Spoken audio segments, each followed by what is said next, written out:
मैं शांति पाने के लिए जंगलों में गया। एरिज़ोना का बड़ा और कम लोगों से भरा जंगल मेरे लिए भीड़ से बचने का जरिया था। शिकार करना मेरे लिए सिर्फ एक खेल नहीं था, एक थेरेपी थी, मेरे दिमाग को साफ करने और रोजमर्रा की जिंदगी के दबाव से बचने का एक तरीका। जब मैंने अपना सामान पैक किया और अपना फोन पीछे छोड़ा तो मुझे ऐसा सुकून महसूस हुआ जो मैंने काफी समय से महसूस नहीं किया था। जब तक मैंने कैंप लगाया तब तक सूरज घने बादलों के पीछे छुप रहा था। इतनी शांति में मेरी आग की चिंगारी एकमात्र आवाज थी। यहाँ तारे ज्यादा चमक रहे थे, उन्हें शहर की रोशनी जो नहीं छू रही थी, और अकेलापन ने मुझे गर्म कंबल की तरह लपेट रखा था। लेकिन जंगल में मुझे कुछ और भी महसूस हुआ।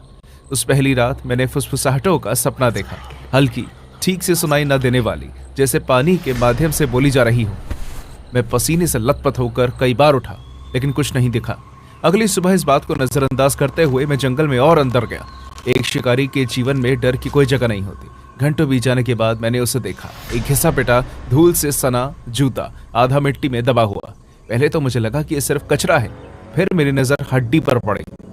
वो एक पैर था, अभी भी सड़े हुए लेदर में आधा लिपटा हुआ। उसका मांस सालों पहले सड़ चुका था और पीछे छूट गया तो सिर्फ हड्डियों का ढांचा। मेरे पेट में भवंडर उठने लगे और मैं घुटनों के बल गिर गया। मैं बहुत ही संभल कर मिट्टी में खोदने लगा। धरती में और भी हड्डियां थी, पैर की हड्डी, रीढ़ की हड्डी, खोपड़ी। जब मुझे एहसास हुआ कि मेरा सामना किस चीज से हुआ है तो मेरे हाथ कांपने लगे। मैंने खुद से कहा कि यहाँ जरूर कोई बुरा हादसा हुआ होगा, शायद सालों पहले कोई खोया हुआ यात्री। हालांकि मेरे इस तर्क ने ज्यादा सूझ नहीं बनाई, लेकिन मेरे आगे बढ़ने के लिए काफी था। आधे दिन तक मुझे एक और लाश मिली, या फिर मुझे कहना चाहिए कि जो भी उसमें बचा हुआ था, उसका एक हाथ पास के पेड़ पर एक टहनी से लटका हुआ था। उसकी उंगलियों की हड्डियां दिखाई दे रही थी। उसकी पेड़ के पीछे एक बड़े पत्थर के ऊपर खोपड़ी रखी हुई थी, जिसकी खोखली आंखें मुझे देख रही थी। मेरे दिमाग ने काम करना बंद कर दिया था जब मुझे एहसास हुआ कि यह दुर्घटनाओं की जगह नहीं थी, ये एक कब्रिस्तान था, और जिसने भी ये हड्डियां यहाँ रखी थी उसका काम खत्म नहीं हुआ था। उस बदबू ने मेरे कैंप तक पीछा किया, सड़े हुए मांस की बदबू जो मेरे कपड़ों पर आ गई थी, यहाँ तक कि मेरी स्किन और मेरे बालों में भी। इस बात से कोई फर्क नहीं पड़ता था कि मैं कितना दूर चला जाऊं, वो बदबू मेरे साथ ही थी। उस रात जब मैं अपने टेंट में लेटा तो दोबारा आवाजें सुनाई देने लगी। इस बार वो और भी ज्यादा तेज थी, साफ, लेकिन उन्हें समझा नहीं जा सकता था। वो हवा नहीं थी, ना ही कोई जानवर, वो आवाजें ही थी। उस रात मैं खाना खत्म कर रहा था जब मैंने किसी के पैरों की आवाज सुनी। वो मेरे पैरों जैसी आवाज नहीं थी, ध्यान से लिए हुए और शांत, बल्कि वो जानबूझकर लिए गए और भारी थे। हर कदम पत्तों को कुचल रहे थे और टहनियां तोड़ रहे थे। मैंने आग बुझाई और अपने शिकार में इस्तेमाल होने वाला चाकू को पकड़ते हुए नीचे झुक गया। जैसे उसके कदम मेरे टेंट के आसपास घूमे, मेरी सांसें रुक गई। फिर वो रुका। कुछ मिनट बीत गए। एक ही जगह पर देर तक बैठे रहने की वजह से मेरी मसल्स में दर्द हुआ।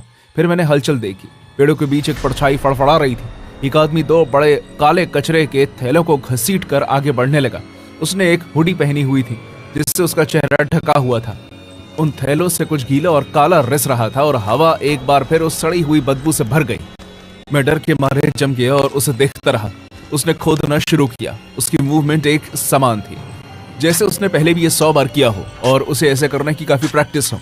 वो खुद से कभी धीरे तो कभी गुस्से में कुछ फुसफुसा कर कहने लगा, ऐसे शब्द जो मैं समझ नहीं पा रहा था।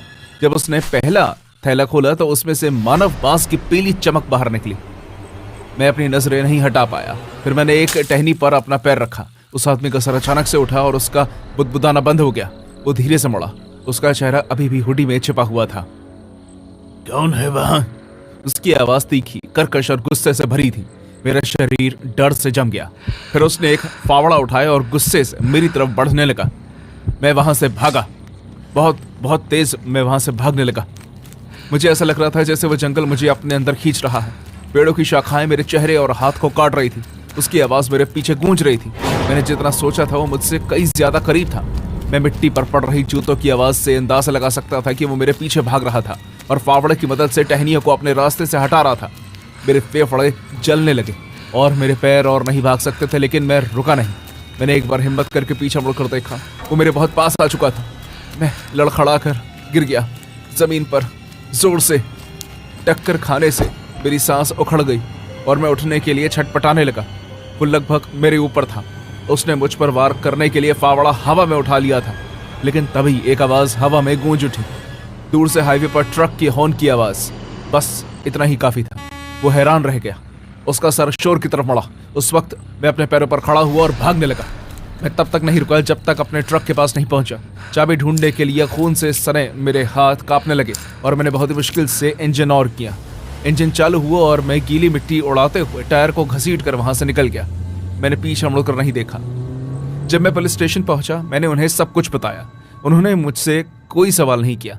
उन्होंने एक दूसरे को देखा और कहा कि उन्होंने ऐसी कहानियां पहले भी सुनी हैं, लेकिन आज तक कोई भी उसका सबूत देने के लिए बचा नहीं। वॉल्टर हेरोल्ड मिशेल केस ने दिसंबर 2020 में सबका ध्यान खींच लिया जब शिकार के लिए निकले कुछ शिकारियों को एरिज़ोना के प्रेस्कॉट के पास कई जगहों पर कटे हुए शरीर के अंग के साथ इंसान के अवशेष मिले। जब जांच की गई तो ये पाया गया कि ये पार्ट्स एक ही विक्टिम के थे और शक 59 साल के मिशेल पर गया। वो एक बिजनेस का मालिक था जिसमें मेडिकल रिसर्च के लिए वो मरे हुए लोगों के शरीर की डील करता था, लेकिन वॉशिंगटन में अपनी कंपनी बंद करने के बाद उसने शरीर के अंगों को ट्रांसपोर्ट करना शुरू किया। मिशेल पर एरिज़ोना के जंगल में अंगों को गैर जिम्मेदारी से फेंकने का आरोप लगाया गया। उसे गिरफ्तार किया गया और उसे शव को छोड़ने या छिपाने के कई आरोप लगाए गए। इस मामले में ह्यूमन रिमेन्स को गलत ढंग से इस्तेमाल करने पर कई सवाल उठाए गए।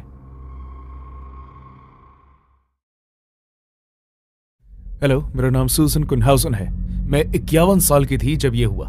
6 सितंबर 2016 का दिन एक आम दिन था। हॉस्पिटल में एक और शिफ्ट और पोर्टलैंड ओरेगन अपने घर में एक और अकेली शाम। मैंने ईआर में एक लंबी और मुश्किल शिफ्ट में काम किया था। ये रोज से कोई अलग बात नहीं थी। पेशेंट्स का आना जाना, छोटी से छोटी चोट से लेकर जानलेवा घाव सब शामिल थे। इतने सालों तक नर्स का काम करके मैंने सब कुछ देख लिया था। जब मैं आखिरकार घर आई मेरे पास सोचने समझने की शक्ति नहीं बची थी। मैंने अपने पीछे दरवाजा बंद किया, ताला लगाया और चैन की सांस ली। किचन से फ्रिज के चलने की हल्की हल्की आवाज आ रही थी और मेरी प्यारी सी बिल्ली मेरी टांग के पास आकर मचलने लगी। सब कुछ नॉर्मल लगा। मैंने अपने बैग जमीन पर फेंका और कपड़े बदलने बेडरूम की तरफ बढ़ी। जब मैं हॉलवे से गुजर रही थी तो मुझे वो जगह आम दिन के मुकाबले थोड़ी ठंडी महसूस हुई। शाम के वक्त पोर्टलैंड ऐसा ही होता है। मैं हर कमरे में गई और मैंने लाइट्स ऑन की। एक आरामदायक गर्माहट जो इस तरह की जगह के लिए सामान्य लग रही थी। फिर मैं रुक गई। मुझे यकीन था कि मैंने पहले ही हॉलवे की लाइट जला दी थी। मैं रुकी और मैंने अपना हाथ स्विच पर लगाया। मेरा पेट इस वक्त तक सख्त हो गया था और मुझे हल्की हल्की घबराहट शुरू हो गई थी। मैंने फिर भी उसे जाने दिया। तुम कल्पना कर रही हो सूसन, मैंने खुद से कहा, लेकिन यह एहसास पूरी तरह गया नहीं। मैंने धक्का देकर बेडरूम का दरवाजा खोला और लाइट जलाने के लिए हाथ आगे बढ़ाया। इससे पहले कि स्विच ऑन होता कुछ हिला, एक परछाई। मेरे दिमाग को कुछ सोचने का मौका ही नहीं मिला था कि इतने में वो कमरे के अंधेरे कोने से बाहर निकलकर वहां आ पहुंचा। एक आदमी। मैं उसे नहीं जानती थी। वो बूढ़ा, छोटे कद वाला और उसके चेहरे पर कोई भाव नहीं थे। उसने हाथ में कुछ पकड़ रखा था। मुझे ये समझने में कुछ सेकंड लग गए कि वो एक हथौड़ा था। मेरा दिमाग चलना बंद हो गया, लेकिन मेरे शरीर ने एकदम से रिएक्ट किया। मैं फौरन पीछे हट गई। मेरा दिल जोर से धड़का। इसे जरूरत से ज्यादा मुश्किल मत बनाना, उसने ठंडी और रोबोट जैसी आवाज में कहा। उसकी आंखें मुझ पर गड़ी हुई थी, जैसे उसने पहले ही तय कर लिया था कि मैं मरी हुई हूं। पता नहीं मुझे क्या हुआ, मैं अचानक चिल्लाना शुरू कर चुकी थी और वो मेरे ऊपर कूदा। उसने मुझ पर हथौड़े से वार किया, लेकिन मैंने ठीक समय पर खुद को वहां से हटा लिया। जैसे ही हथौड़ा दीवार से टकराया, हवा मेरे सर के पास से गुजरी। उस जगह का प्लास्टर उखड़ा और मैं पीछे की ओर लड़खड़ाई। मेरे अंदर एक अलग सी एनर्जी थी। मैं कर सकती हूँ, मैं लड़ सकती हूँ। वो फिर से मेरे ऊपर चढ़ गया, इस बार और भी तेज। मेरे हाथ में जो भी सबसे पहले आया मैंने वो चीज पकड़ ली, एक लैंप, और उसके ऊपर फेंका। वो लैंप उसके कंधे से टकराकर चूर चूर हो गया, लेकिन वो 1 इंच भी नहीं हिला। उसके चेहरे पर और गुस्सा आ गया। वो मुझे मारने आ गया था। अब न जाने क्या होगा। मैं लिविंग रूम की तरफ दौड़ने लगी। मेरे पैर वहां पर फिसल रहे थे। वो बिल्कुल मेरे पीछे था। वो मेरे और करीब आते जा रहा था। मुझे उसकी पैरों की आवाज ठीक ठीक सुनाई दे रही थी। मुझे उसके गुस्से की गर्माहट मेरे गले के पीछे महसूस हो रही थी। उसने फिर से हथौड़ा घुमाया, पर मैं बच गई। मैंने चेयर उठाई और उसके ऊपर फेंकी, लेकिन उससे कुछ भी नहीं हुआ। क्या चाहिए तुम्हें? मैंने चिल्लाकर पूछा। मेरी आवाज लड़खड़ाई, लेकिन मैं पहले से ही जवाब जानती थी। उसे नहीं पैसे चाहिए थे और न ही कोई कीमती चीज। वो चाहता था कि मैं मर जाऊं। हम दोनों में झड़प हुई और वो एक मालगाड़ी की तरह मुझसे आकर टकराया। मैं उसके धक्के से जमीन पर गिर गई। उसने अपने हाथों से मेरी गर्दन को पकड़ लिया। मैं हर चीज से अपने बचाव की कोशिश करने लगी, हाथापाई करके, खरोच कर, पंचे और लात मार कर।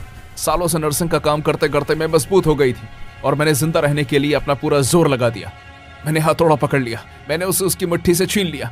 बचने की इच्छा ने मुझे ऐसी शक्ति दी जिसके बारे में मुझे नहीं पता था। मैंने हथौड़ा उसकी तरफ घुमाया। उसका चेहरा मुड़ गया। पहली चोट से वो चौंक गया, दूसरी चोट में वो घुटने के बल था। वो रुका नहीं। उसके चेहरे से खून टपकने के बावजूद उसने एक बार फिर मुझ पर हमला किया। मैं चीख उठी। गुस्से और डर के मिश्रण मेरे अंदर आदमी का रूप ले रहा था। मैंने फिर से हमला किया और इस बार वो गिर गया। उसका शरीर सर पर भयानक दरार के साथ फर्श पर गिर गया। घर में शांति छा गई, सिवाय मेरे हाफने की आवाज के। मैं पीछे हट गई। मेरा शरीर कांप रहा था, खून बह रहा था और मैं मुश्किल से खड़ी हो पा रही थी। मेरे हाथ फोन के लिए लड़खड़ा रहे थे और मैंने 911 पर फोन किया। जो हुआ उसे बताते बताते मैं हाफने लगी। सामने से सुनाई देने वाली आवाज शांत थी, लेकिन मैं उनकी आवाज में जल्दबाजी का एहसास कर सकती थी। मदद रास्ते में थी। तभी मुझे पूरी सच्चाई हुई। उस आदमी को मेरे नाम की सुपारी दी गई थी और उसे इस काम के लिए किसने पैसे दिए थे? मेरे एक्स हस्बैंड माइकल ने। पहले तो मुझे इस बात पर यकीन ही नहीं हुआ। जिस आदमी से मैंने कभी प्यार किया था, जिसके साथ मैंने अपनी जिंदगी जी थी, उसने मेरे कत्ल के लिए किसी को पैसे दिए। लेकिन आखिर में उसका प्लान फेल हो गया। मैं लड़ी, मैं बचकर निकली और मुझ पर हमला करने वाला कभी मेरे घर से जिंदा बचकर नहीं निकल पाया। 2006 में पोर्टलैंड ओरेगन की एक ईआर नर्स सूजन कुनहाउसन अपने एक्स हस्बैंड के द्वारा हायर किए गए हमलावर से मुकाबला करती है और उसे मार डालती है। हमलावर एडवर्ड हैफे हथौड़ा लेकर उसके घर घुस गया था। छुपकर हमला होने के बावजूद सूसन ने उसे काबू करने के लिए अपना सेल्फ डिफेंस ट्रेनिंग और दृढ़ संकल्प का इस्तेमाल किया। इस झड़प में वो हैफे को मौत के घाट उतारने में कामयाब हुई। जांच में पता चला कि उसके पति माइकल कुनहाउसन ने ये साजिश रची थी। बाद में उसे दोषी ठहराया गया और जेल की सजा सुनाई गई। सूजन की बहादुरी और तेज सोच ने जानलेवा हमले को जिंदा रहने और समझदारी की कहानी में बदल दिया।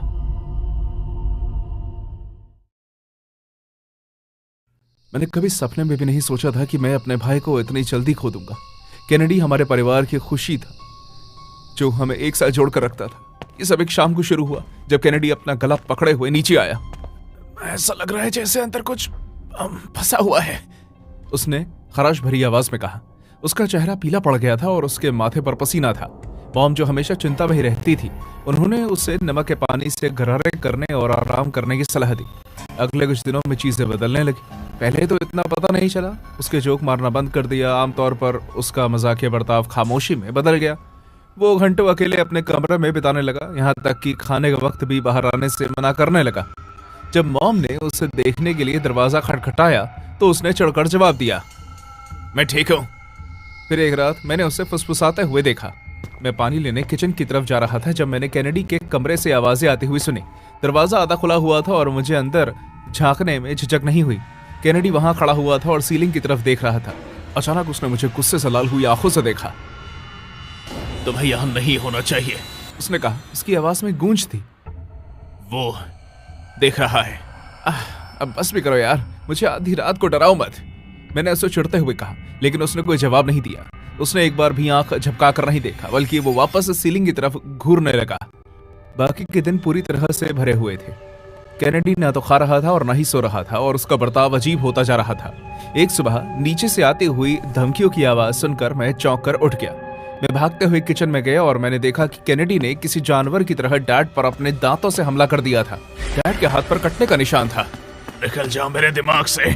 उसे काबू में करने के लिए हम तीनों को एक साथ होना पड़ा, मैं, मॉम, डैड। केनेडी ने हम सबकी तरफ देखा। उसका दिल जोर से धड़क रहा था और एक कांपती हुई उंगली हमारी तरफ उठाई।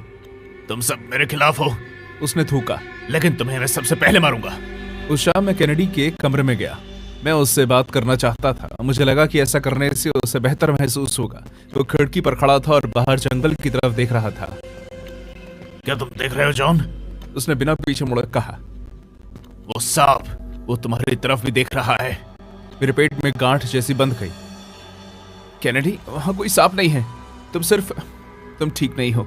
चलो तुम्हारे लिए मदद ढूंढते हैं। फिर वो मुड़ा। उसका चेहरा मेरे चेहरे से सिर्फ कुछ इंच की दूरी पर था। तुम्हें लगता है कि मैं पागल हूं? तुम देखना, जल्द ही तुम देखना। सब्र का बांध तो अगली सुबह जाकर टूटा। मॉम के चिल्लाने की आवाज ने मुझे जगा दिया और मैं भागकर केनेडी को ढूंढते हुए किचन में भागा। उसके हाथ में चाकू था। वो मेरे अंदर है, वो चिल्लाया। उसकी आवाज में अजीब सी घबराहट थी। मुझे उसे काट कर बाहर निकलना होगा। मैंने उसे पकड़ा, उसकी कमर के बल से उसे जमीन पर गिराया और उसके हाथ से चाकू ले लिया। वो किसी पागल आदमी की तरह मुझसे लड़ रहा था। इतनी ताकत से हाथ पैर मार रहा था जो किसी आम इंसान के बस की बात नहीं थी। उसे पकड़ने के लिए हम सब ने बहुत मेहनत की। डैड ने कुछ केबल टाइज निकाली, हमने उसे बिस्तर पर बांध दिया और उसके हाथ पैर रस्सी से कस दिए। कैनेडी ऐसी आवाज में हमें बददुआएं देने लगा जो उसकी नहीं थी, वो धीमी लेकिन भारी, जिसने मेरे रोंगटे खड़े कर दिए। मैंने कैनेडी को हॉस्पिटल ले जाना चाहा और चाहा कि कोई डॉक्टर उसे देखे, लेकिन हमारे रिलेटिव्स ने मना कर दिया।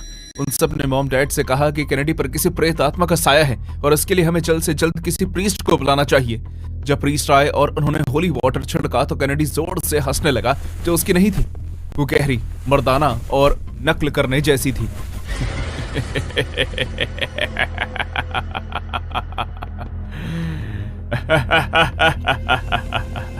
तुम्हें लगता है कि तुम इससे बच जाओगे? वो कुर्राया। ये मेरा है। जैसे ही प्रीस्ट ने अपनी प्रार्थना शुरू की, उनके हाथ कांपने लगे, उनकी आवाज घबराते हुए विनती कर रही थी। कैनेडी का शरीर पूरी तरह से हिलने लगा और उसके अंदर से ऐसी चीखें निकली जो किसी इंसान की नहीं लग रही थी। मॉम ने अपने हाथ में जाप की माला पकड़ी हुई थी। वो रोते हुए प्रीस्ट से विनती कर रही थी कि वो रुके ना, लेकिन तब तक बहुत देर हो चुकी थी। तीसरे दिन तक कैनेडी ने कुछ भी खाना पीना बंद कर दिया। उसका शरीर कमजोर पड़ गया, लेकिन उसकी आवाज गहरी और बाहरी, दुनिया जैसी, जिसने कभी अपना जोर नहीं छोड़ा था। उस रात मैं उसके साथ उसके कमरे में रुका जबकि बाकी सभी लोगों ने आराम करने की कोशिश की। जॉन, उसने फुसफुसा कर कहा। उसकी आवाज हल्की और दबी हुई थी। इतने दिनों में पहली बार वो एक बार फिर मेरे भाई जैसा लग रहा था। मैंने उसकी तरफ देखा, मेरा दिल जोर से धड़क रहा था। मैं यही हूं कहने, क्या हुआ? वो चला गया, उसने फुसफुसा कर कहा। उसके होंठ सूखे और फटे हुए थे। लेकिन मैं मर रहा हूं। नहीं, ऐसा कुछ नहीं होगा। मैं घबराने लगा। तुम ठीक हो जाओगे, हिम्मत मत हारना। वो धीरे से मुस्कुराया। दरअसल वो कभी नहीं जाता, उसने कहा। मैंने उसी वक्त एम्बुलेंस बुला ली और किसी की भी बात सुनने से इनकार कर दिया, लेकिन तब तक बहुत देर हो चुकी थी। कैनेडी जा चुका था। उसका शरीर हिल नहीं रहा था। उसके चेहरे पर अजीब सी शांति थी। 26 साल का कैनेडी ईफे लंदन में अगस्त 2016 को अजीब और रहस्यमय स्थिति में मारा गया। उसके परिवार ने कई दिनों तक उसे बंधक बनाकर रखा क्योंकि उन्हें लगा कि उसके अंदर कोई बुरी आत्मा आ गई है। उन्होंने हॉस्पिटल जाकर डॉक्टर की मदद लेने से बेहतर भूत भगाने की कोशिश की। इन सब के दौरान कैनेडी को बांधा गया, खाने पीने और डॉक्टर की मदद मिलने से वंचित रखा गया और आखिर में लापरवाही बरतने की वजह से उसकी मौत हो गई। उसके मॉम डैड, भाई बहन पर हत्या, गैर ढंग से बंधी और इलाज के लिए ना ले जाने की वजह से हुई मौत के आरोप लगाए गए। लेकिन मार्च 2019 में ट्रायल के बाद इन सभी